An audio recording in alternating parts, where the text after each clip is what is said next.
कि अग्निवीर से अच्छी कोई योजना नहीं है, इनको हम नौकरी दे देंगे। और मैं एक बात और कहता हूं, अखिलेश यादव जी सुन ले, अग्निवीर में 100% एम्प्लॉयमेंट की गारंटी है और रहेगी। और जो अग्निवीर वाली नौकरी है, सभापति महोदया, कोई भी नौजवान जो फौज के लिए तैयारी करता है वो कभी स्वीकार नहीं कर सकता। क्या ये स्कीम नौजवान को पक्की नौकरी दिलाएगी?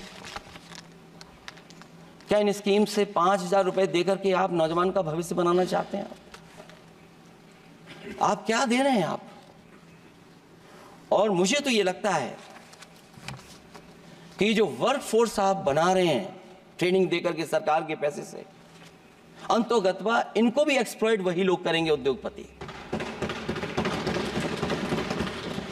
आखिरकार जब इतनी टेक्निकल, इतनी ट्रेन फोर्स होगी तो आप ये मुझे बताइए कि उसके भविष्य क्या होगा। अगर इतने बड़े पैमाने पे आप ट्रेनिंग करा रहे हो, सरकार का बजट उसमें खर्च हो रहा है, तो सभापति महोदय उनका भविष्य क्या होगा? 5 साल के बाद। और जो अग्निवीर वाली नौकरी है, सभापति महोदया, कोई भी नौजवान जो फौज के लिए तैयारी करता है वो कभी स्वीकार नहीं कर सकता। जब पहली बार ये स्कीम आई थी अग्निवीर, उस समय बड़े बड़े उद्योगपतियों से ट्वीट कराया गया था कि अग्निवीर से अच्छी कोई योजना नहीं है, इनको हम नौकरी दे देंगे, हम अपने यहां रख लेंगे। और शायद सरकार में बैठे लोगों को यह बात याद होगी, क्योंकि सरकार खुद स्वीकार करती है स्कीम ठीक नहीं है, तभी वो अपनी अपनी सरकारों से कह रहे हैं कि अग्निवीर वाले जो लौट करके आएंगे उन्हें कोटा दीजिए, आप नौकरी दीजिए।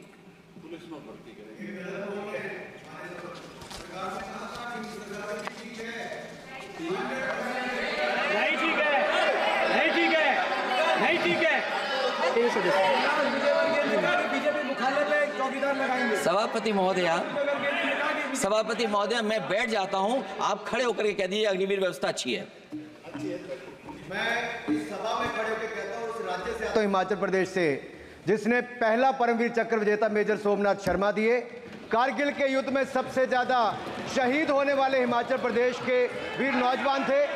4 परमवीर चक्र विजेता हुए, उसमें से 2 कैप्टन विक्रम बत्रा और सूबेदार संजय कुमार हिमाचल प्रदेश से हुए। और मैं कहता हूं, जी हां, जो लंबे समय से मांग थी 1 रैंक 1 पेंशन की, किसी सरकार ने पूरी नहीं की, वो नरेंद्र मोदी जी की सरकार ने यहां पर पूरी की है।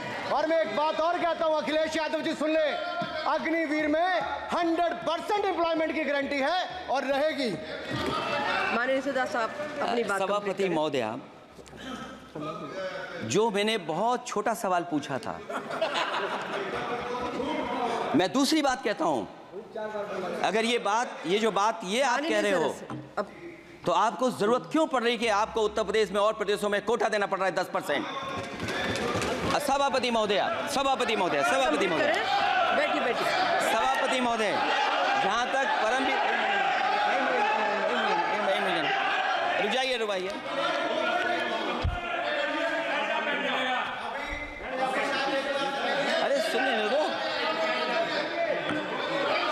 माननीय सदस्य आप अपनी सभापति महोदय, सभापति महोदय, चैल जानते हैं आप कहाँ हैं?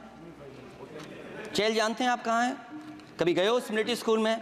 मैं खुद मिलिट्री स्कूल का पढ़ा हूँ। और आप परमवीर चक्र की बात कर रहे हो, तो हम भी तमाम नाम गिना सकते हैं। माननीय सदस्य से आग्रह कर रही हूँ, आपस में चर्चा न करें। ये सभापति महोदया, ये सभापति महोदया, जी 1 मिनट से भी कम, मैं आपके सामने कहना चाहता हूं, ये तो केवल मिलिट्री स्कूल गए हैं।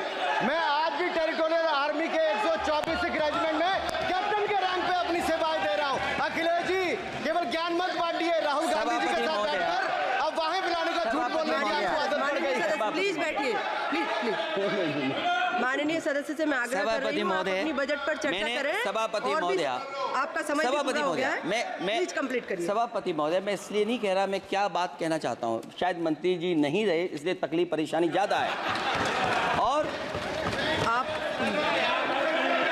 अरे हमारा दर्द नहीं समझोगे, हम आपका दर्द चेहरे से पढ़ते हैं। अच्छा, दर्द मैं बताता हूँ, माननीय सदस्यों से मैं आग्रह कर रही हूँ, सभापति महोदया, दर्द मैं बताता हूँ। दर्द में बताता हूं। बजट पर चर्चा करिए, जब माननीय से- प्लीज जब बजट पर चर्चा सभापति करिए, जब प्लीज। दर्द में बताता हूं, देखिए दर्द बात पहुंचेगी कि नहीं पहुंचेगी। सभापति महोदया, उत्तर प्रदेश से जब से हारे हैं तब से कोई नमस्कार नहीं कर रहा है। तकलीफ वो है आपको। कंप्लीट करिए। वो माननीय वीडियो सदस्य, हमने प्लीज देखा कंप्लीट है करिए, प्लीज कि कंप्लीट कोई करिए। किसी को नमस्कार नहीं कर रहा है, कोई किसी को देख नहीं रहा है। चलिए, धन्यवाद माननीय और जो अपने आप को बहुत ताकतवर कहते थे, बहुत ताकतवर कहते थे आप अपने आप को, जिसने हराया उसको नहीं ये हटा पा रहे हैं। अब बात समझ में नहीं आई ना?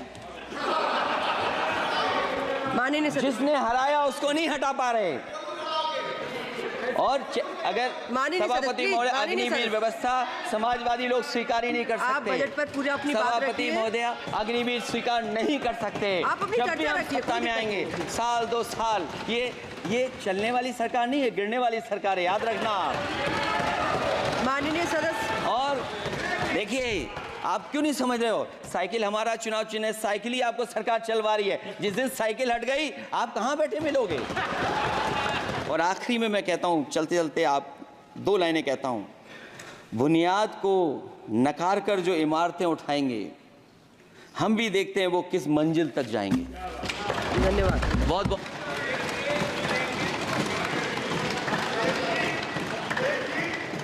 अखिलेश जी, कुछ ज्ञान माननीय विपक्ष के नेता को भी दे दीजिए। आपने अच्छा माननीय- भाषण दिया, उनको भी सिखा दीजिए। हालांकि अयोध्या को मैंने कहा, हम काम नहीं रोक रहे हैं, लेकिन सभापति महोदय मैं कहना चाहता हूं, इन लोगों का कौन टाउन प्लानर है, कौन आर्किटेक्ट है, मैं नहीं जानता हूं, लेकिन ये जब सरकार से चले जाएंगे तो विश्व की सबसे बढ़िया नगरी अगर कोई बन करके दिखाएंगे तो वो अयोध्या नगरी होगी। माननीय सदस्य। क्योंकि इससे बड़ा सम्मान और कोई नहीं हो सकता।